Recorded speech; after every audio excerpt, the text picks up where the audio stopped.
ধান কাটেন না, ধান কাটেন।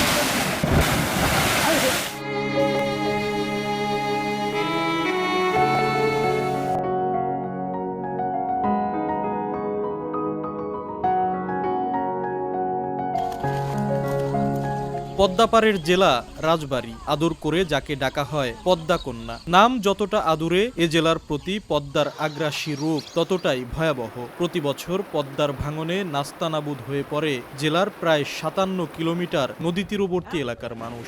স্থায়ীভাবে নদী শাসনের উদ্যোগ না থাকায় ক্ষুব্ধ নদীপাড়ের বাসিন্দারা। শত শত বাড়িঘর এই নদীতে ভেঙে চলে যাচ্ছে, কিন্তু ঠিক মতো নদী শাসন কেউ করে না।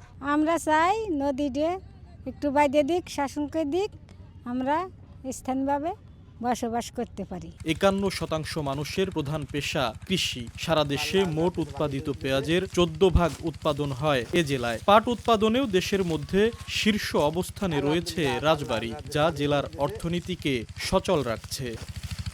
কিন্তু কৃষির এই প্রাচুর্যও পুরো শক্তি নিয়ে দাঁড়াতে পারেনি, কারণ দীর্ঘ সময়েও গড়ে ওঠেনি কৃষিভিত্তিক কোনো শিল্প।